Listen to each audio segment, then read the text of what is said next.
नमस्कार संदीप जी, बहुत बहुत स्वागत है आपका। जी धन्यवाद।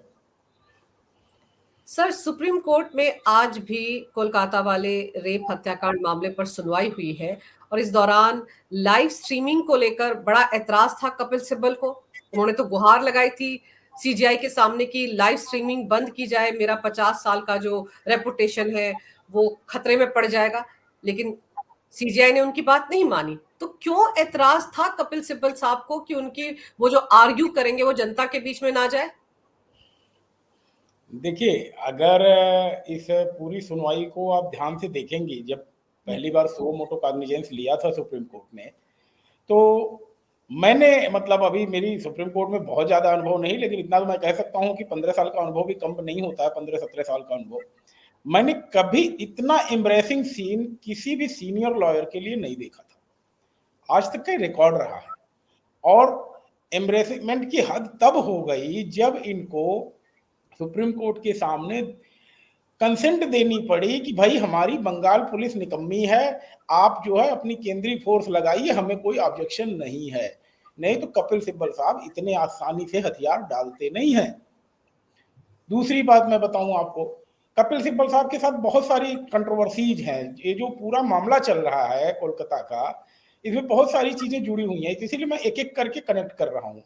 पहली बात तो सिब्बल साहब सुप्रीम कोर्ट बार एसोसिएशन के प्रेसिडेंट हैं और बार एसोसिएशन जो है इस मामले में बंगाल सरकार के खिलाफ खड़ी हुई है और उस डॉक्टर के साथ जो है खड़ी हुई है कंधे से कंधा मिला करके, और पूरी सॉलिडारिटी है। लेकिन सिब्बल साहब उसी एसोसिएशन के प्रेसिडेंट होकर के अपने ही एसोसिएशन के अगेंस्ट जाकर के डिफेंड कर रहे हैं केस को, अपने क्लाइंट को, और फिर एक रेजोल्यूशन वो पास करवाते हैं जिसमें कि बार एसोसिएशन के अदर मेंबर्स की कंसेंट नहीं होती है। और उस रेजोल्यूशन में जो है इस बात को जनरलाइज करने की कोशिश की जाती है कि कोलकाता में ही नहीं जी, राजस्थान में भी हो रहा है, एमपी में भी हो रहा है, उत्तर प्रदेश में भी हो रहा है, सभी जगह ऐसी बातें हो रही और हम इसकी निंदा करते हैं। जबकि supreme court bar association focused है कोलकाता के मामले को लेकर के। तो पहली बात तो विरोधाभास वाली ये आ गई। दूसरी बात, सिब्बल साहब को अगर किसी आम आदमी से पूछा जाए कि भाई साहब ये किस पार्टी से हैं, तो सीधा सा जवाब निकलेगा जी कांग्रेस पार्टी के कैंडिडेट हैं या कांग्रेस पार्टी के समर्थक हैं। लेकिन आज की तारीख में वो राज्यसभा के सदस्य हैं और राज्यसभा के सदस्य इंडिपेंडेंट हैं, और उस इंडिपेंडेंट को वो पार्टी सपोर्ट करती है जिसका मोटो है, जिसका सूक्ति वाक्य है कि बच्चों से गलती हो जाती है। तो जब बच्चों से गलती हो जाने वाले लोगों को सपोर्ट करने वाले या एक ऐसी पार्टी के फाउंडर जिसका इतिहास ही रहा हो बलात्कार का और ऐसे लोगों का, तो जब वो लोग सपोर्ट करेंगे तो निश्चित ही सिब्बल साहब और किसके लिए खड़े होंगे? पीड़ितों के लिए तो खड़े होंगे नहीं। जब बलात्कारियों से शुरू होने वाली पार्टियों का समर्थन ले करके सिब्बल साहब राज्यसभा की सीट पाएंगे, तो आप उनसे कैसे उम्मीद कर सकते हैं कि वो बालिका के लिए या छात्रा के लिए न्याय के लिए खड़े होंगे? अब आपने जो पहला सवाल उठाया था, मैं उस पर आता हूं कि लाइव स्ट्रीमिंग को लेकर के उनको दिक्कत क्यों हो रही है। लाइव स्ट्रीमिंग को लेकर के दिक्कत इसलिए हो रही है कि सिब्बल साहब एक एरिस्टोक्रेट, या ये कहें कि दिल्ली का जो खान मार्केट गैंग कहा जाता है, या ये कहें कि एलिट क्लास कहा जाता है जिसको, कि जिसका काम होता है कि बड़े बड़े रेस्टोरेंट पार्टीज को अटेंड करना या बड़े लोगों के बीच ही उठना बैठना, या एक रिप्यूटेड पर्सनालिटी कहें दिल्ली की, उसमें गणना होती है। लेकिन जब उस रिप्यूटेड पर्सनालिटी का यह दृश्य आता है कि भरी कोर्ट में उनको झुझलाहट झेलनी पड़ती है, जजों की लताड़ सुननी पड़ती है, तो अभी तक तो यह कहानी क्या होती थी हम वकील ही जानते थे। और जब हम वकील उस चीज को कहते थे तो कुछ लोगों को लगता था कि भाई झूठा हो सकता है, सही हो सकता है।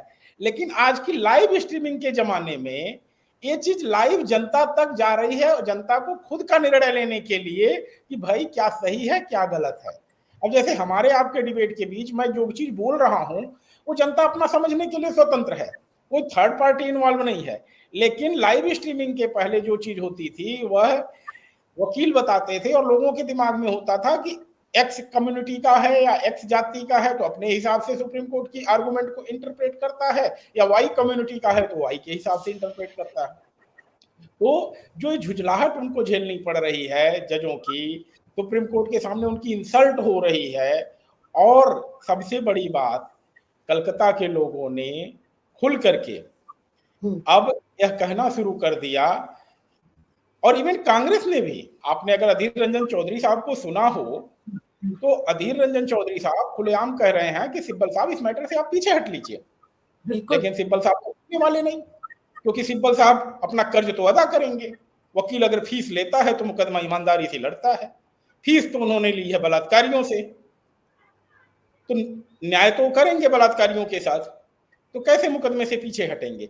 तो इन सब बातों के नाते जो उनके ऊपर से पर्दा हट रहा है, उसके नाते उनको झुंझलाहट हो रही है, और टारगेट किया जाएगा आपको।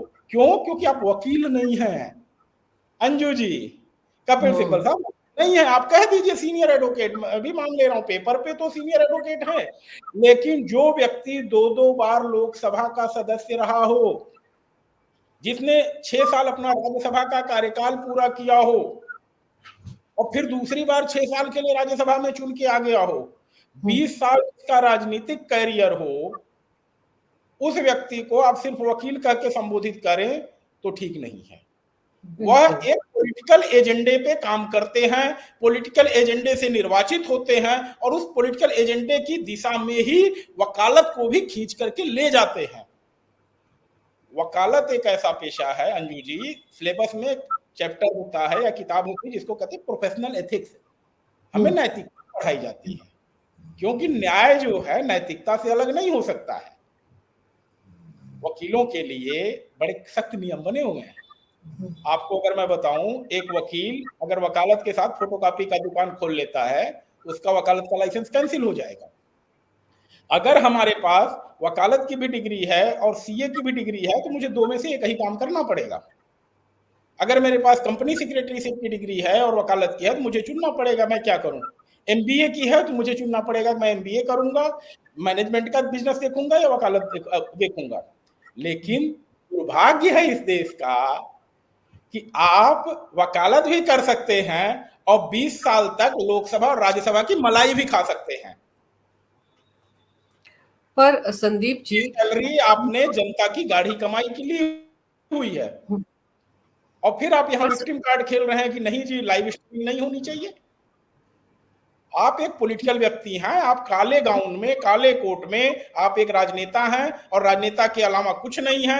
बस एडवोकेट एक्ट आपको परमिशन देता है, या एडवोकेट एक्ट कहीं साइलेंट है राजनीति करने पे, इसलिए उसका आप बेनिफिट ले रहे हैं। नहीं तो आपके ऊपर तो कहते हैं कि हम लोगों के लिए प्रॉपर सेट है, इस फ्रेम से ज्यादा का हम साइन बोर्ड भी अपने ऑफिस के सामने नहीं लगा सकते।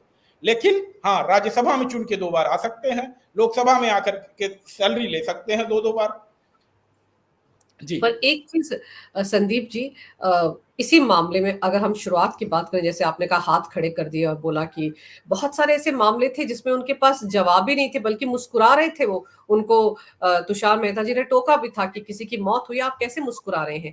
तो ये सारी चीजें वो नहीं चाहते कि पब्लिक डोमेन में जाए।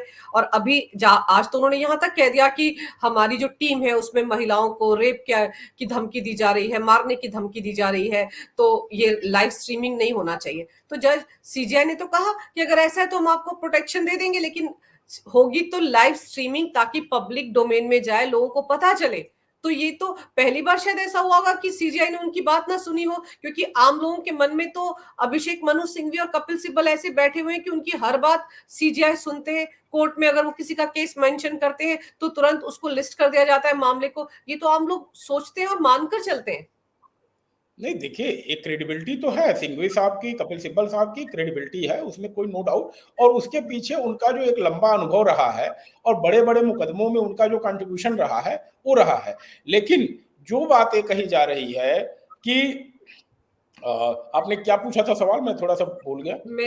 मैं आपसे जानना चाह रही थी कि कपिल सिब्बल इस मामले में जब से जुड़े हैं तब से वो कोई ना कोई बहाना तो बना ही रहे। उनकी तो पहले भी फजीहत हुई है जब वो हंसने लग गए थे कोर्ट के अंदर। फिर हाँ, उन्होंने तो ये दलील भी दी कि हमारी टीम में जो महिलाएं हैं उनको धमकाया जा रहा है, उनको डराया जा रहा है, उनको जान से मारने की धमकी दे रहे हैं, इसलिए ये लाइव स्ट्रीमिंग नहीं होनी चाहिए। मैं रिकलेक्ट कर लिया। बात ये है, आप क्या इस बात को, आर्गुमेंट को एक्सेप्ट कर सकती हैं कि सिब्बल साहब के किसी भी एसोसिएट को अगर इस तरह की कोई धमकी मिली होगी तो सिब्बल साहब शांति से बैठेंगे? धमकी कैसे मिली होगी? या तो व्हाट्सएप पे मिली होगी, या तो मैसेज से मिली होगी, या तो कॉल से मिली होगी, या तो फेसबुक से मिली होगी। और अगर इनमें से कोई भी रही होती ना, तो अभी तक सिब्बल साहब साइबर क्राइम में रिपोर्ट करवा चुके होते। अगर आप अपनी टीम में किसी एक महिला को सिर्फ इसलिए रखते हैं कि कल को हम डिफेंस करने के लिए उसको आगे कर देंगे। आपने देखा सुप्रीम कोर्ट की लाइव प्रोसीडिंग में किसी अपने महिला एसोसिएट को कपिल सिब्बल साहब ने आगे किया कि बेटा तुम आर्गू करो थोड़ी देर के लिए? किसी जूनियर को मौका दिया आपने? उन्होंने महिला को? भाई ऑफिस में आपके अगर 5 एसोसिएट लेडीज हैं या महिला हैं और कल को आप उसी का प्ली ले रहे हैं, आपने मौका कहां दिया महिलाओं को बोलने का? अगर आपने दिया होता मौका तब तो आपकी बात को हम शायद विश्वास करते कि महिलाओं ने कुछ बोला इसलिए उनके खिलाफ हो रहा है। अब इस तरह की विक्टिम कार्ड या झूठी बातें गढ़ना, क्योंकि अगर होती, मैं इतना दावे के साथ कह रहा हूं, सिब्बल साहब हो, सिंघवी साहब हो या सुप्रीम कोर्ट का कोई भी वरिष्ठ अधिवक्ता हो, अगर उसे एसोसिएट को रियल में धमकी मिलेगी वो टोलरेट नहीं करता है और ना ही वो सुप्रीम कोर्ट का वेट करता है अगली तारीख का। जिस समय उसको धमकी मिलेगी उसके आधे घंटे 1 घंटे के अंदर वो, अगर उसका कोई एसीपी डीसीपी जानने वाला दोस्त है, सीधे उसको फोन करेगा, देखो भाई मेरे एसोसिएट को इस तरह से धमकी मिल रही है। इस तरह से विक्टिम कार्ड खेलने के लिए 48 घंटे 72 घंटे का इंतजार नहीं करेगा।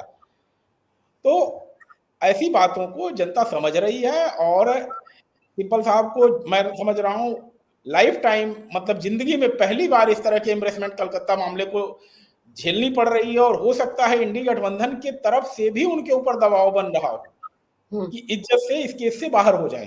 क्योंकि आपने देखा अधीर रंजन चौधरी बोल चुके हैं कि आप इस मामले से पीछे हटिए, लेकिन अब गला उनका गया है फंस।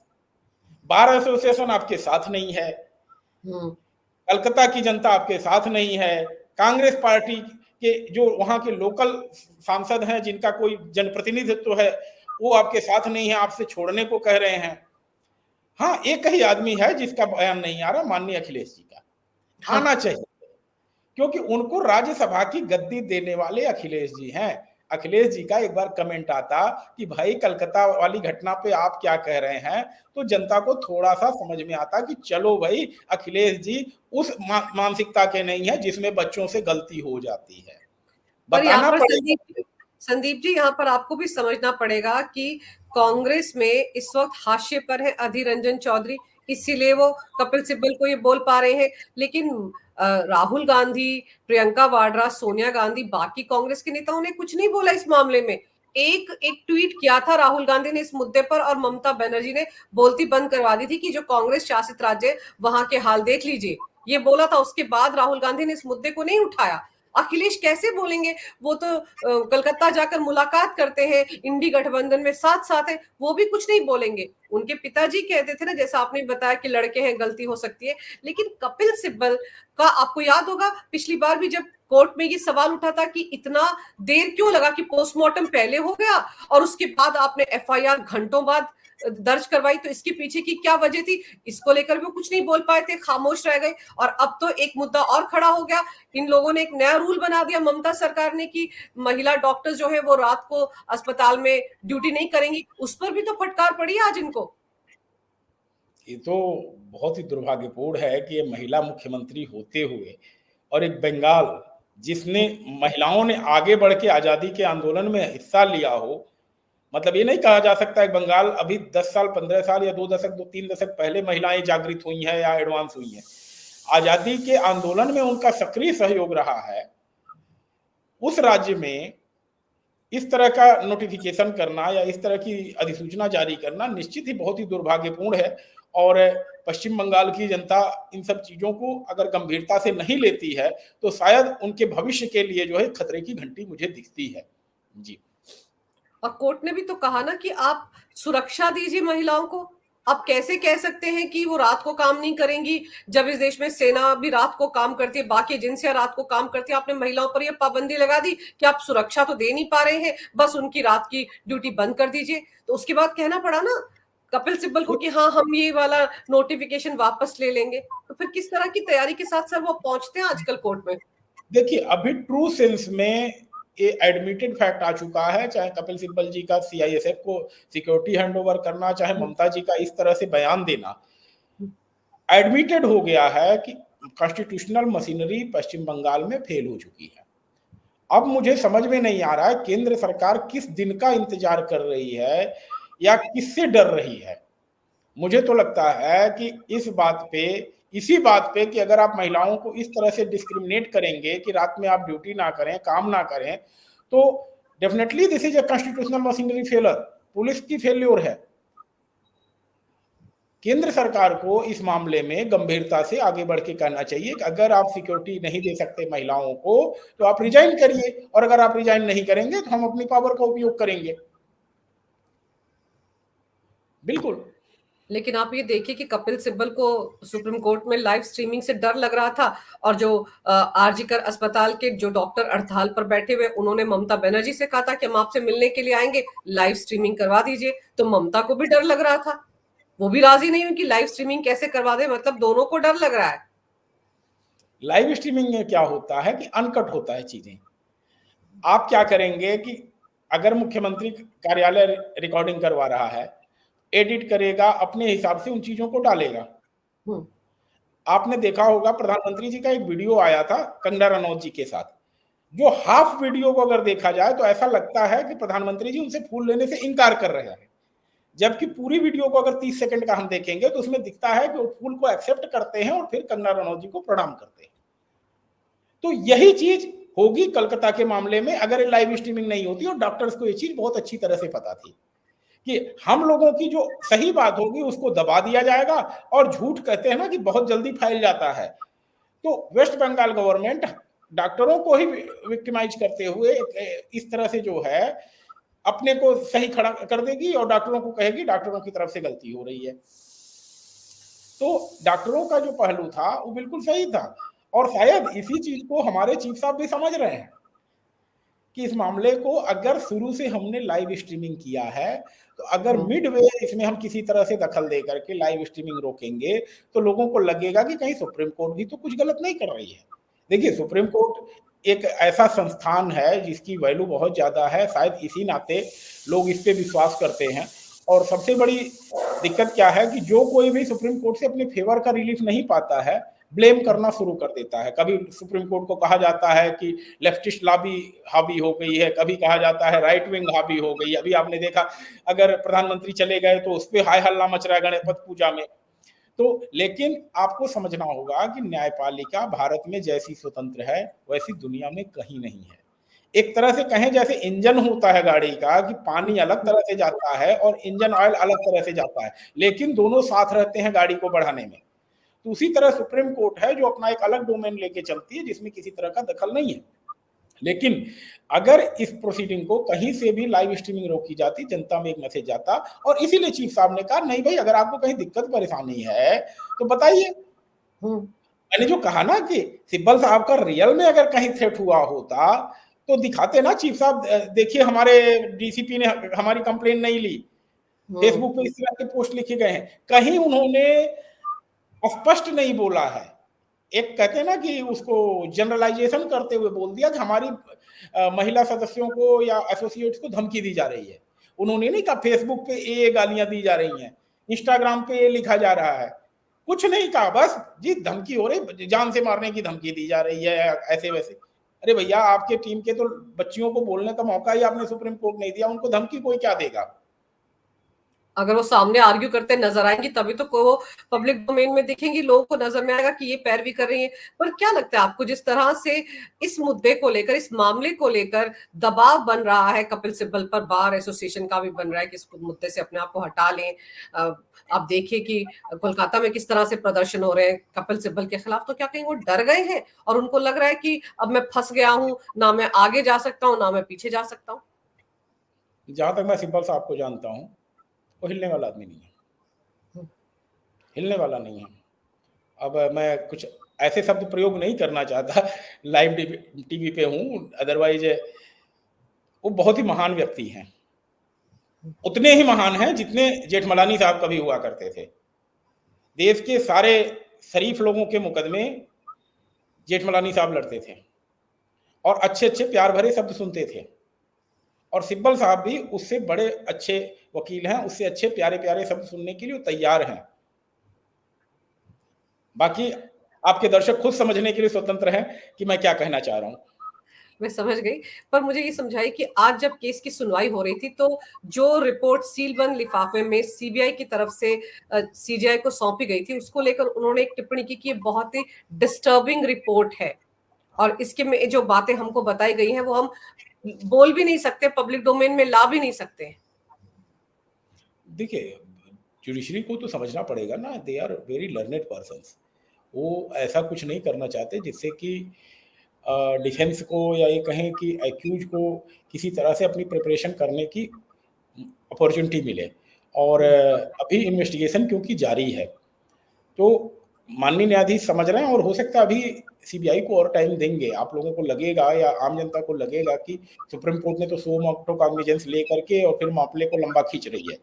लेकिन हो सकता है इस मामले में अभी लंबी-लंबी तारीखें लगनी शुरू हो जाएँ, क्योंकि कुछ ऐसी जाँच होगी जहाँ पर ना सुप्रीम कोर्ट में बताई जाएगी, ना सीबीआई ओपनली बोलेगी, लेकिन हाँ, सील कवर में हो सकता है सीजीआई साहब को तक सीबीआई पहुँचा दे।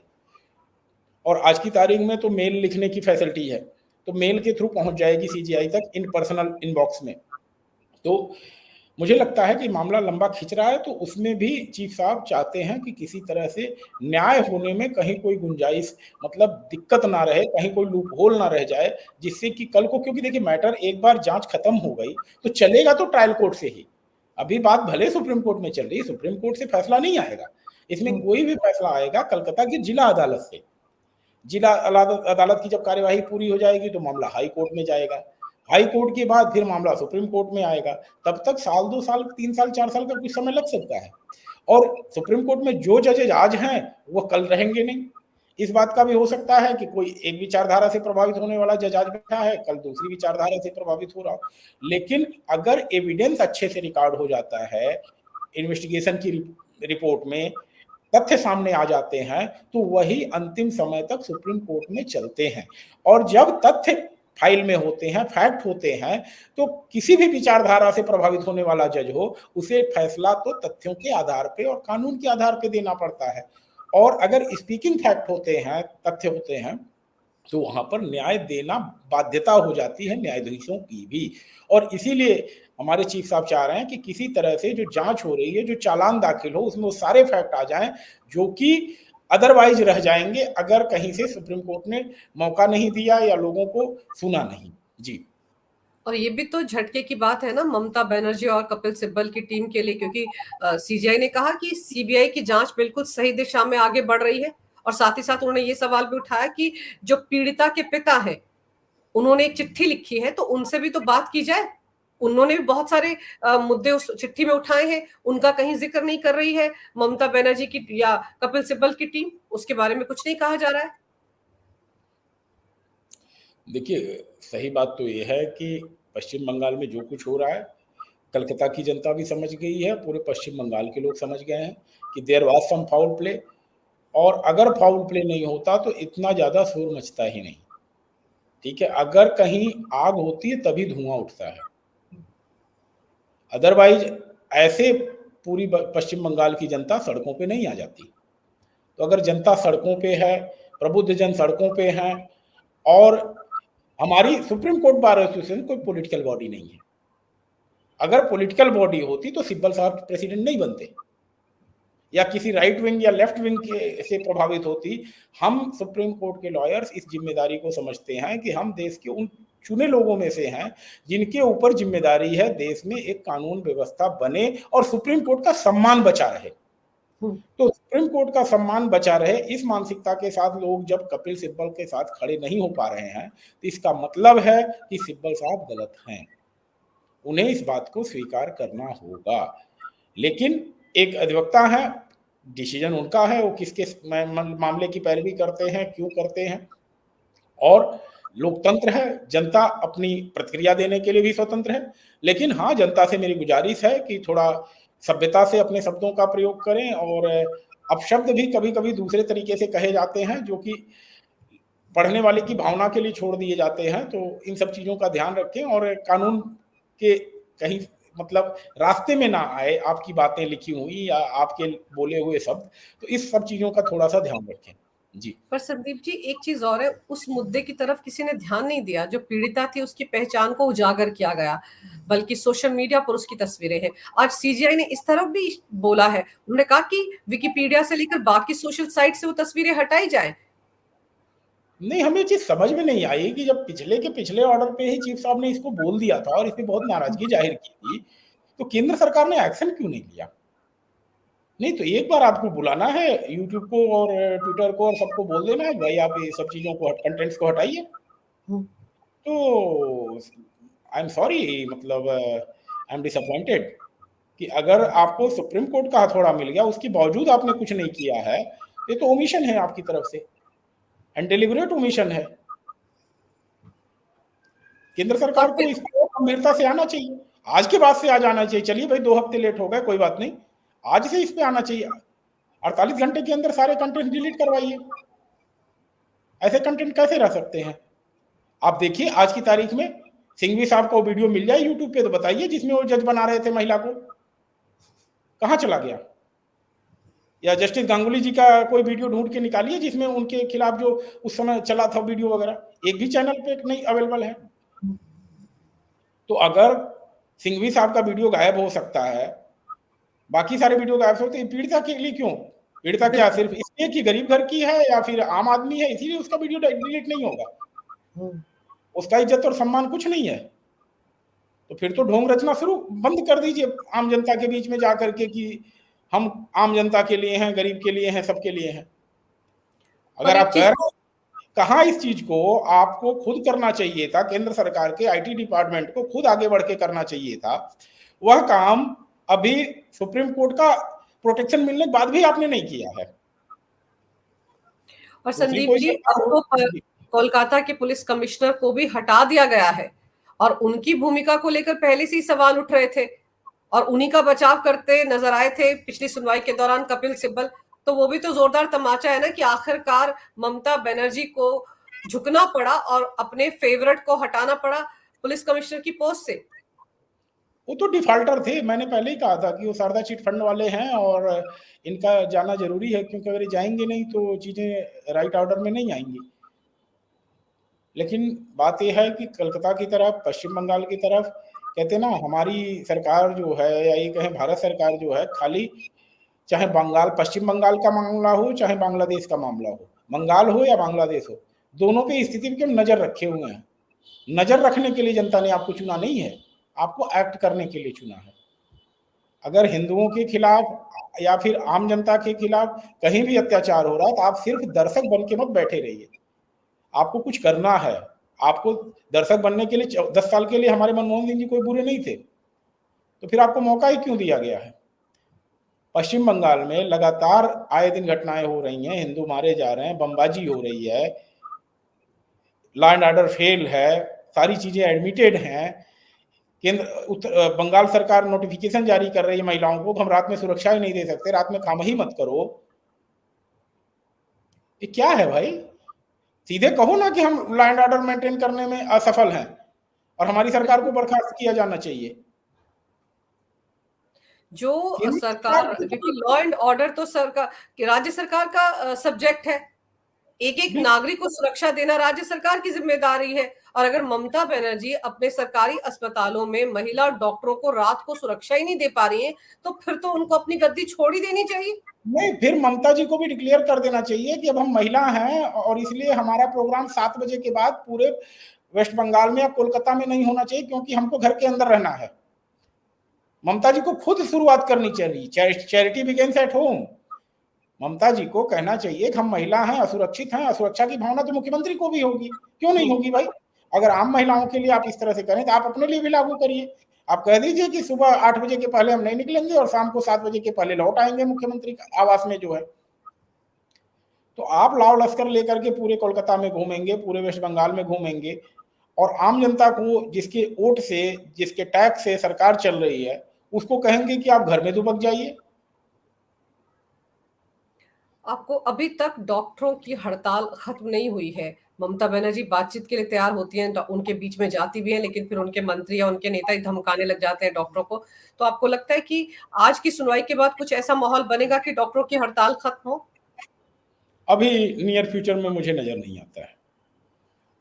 जब तक ममता बनर्जी आगे बढ़ करके खुद कहते हैं ओलिव ब्रांच नहीं देंगी या कुछ आगे बढ़ करके इस तरह से नहीं दिखाएंगी कि जेन्युइन सी इज रियल, तब तक डॉक्टर्स उन पे रिलाई ट्रस्ट नहीं करते। और ट्रस्ट करने के लिए एक कारण है सुप्रीम कोर्ट।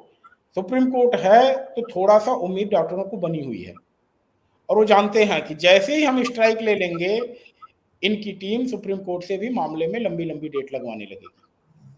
अभी ये जो छोटी डेटों पे सुनवाई हो रही है ना, हफ्ते दिन, 4 दिन, 10 दिन, ये सिर्फ इसलिए कि डॉक्टर्स की स्ट्राइक चल रही है। आपने देखा बाकी जगहों के डॉक्टर्स तो काम पे लौट गए हैं, लेकिन पश्चिम बंगाल के डॉक्टर्स नहीं लौटे हैं। पश्चिम बंगाल के डॉक्टर्स अगर काम पे लौट जाएंगे तो इस मामले पे सारा काम रुक जाएगा, ठंडे बस्ते में चला जाएगा।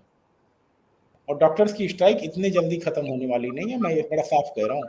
डॉक्टर्स आर इंटेलेक्चुअल पर्सन, उनको आप फूल नहीं बना सकते, मूर्ख नहीं बना सकते। उन्होंने बड़ी मेहनत करके मेडिकल के एग्जाम निकाले हैं। वो कोई यूक्रेन और चाइना से जाके डॉक्टरी नहीं पढ़ रहे हैं।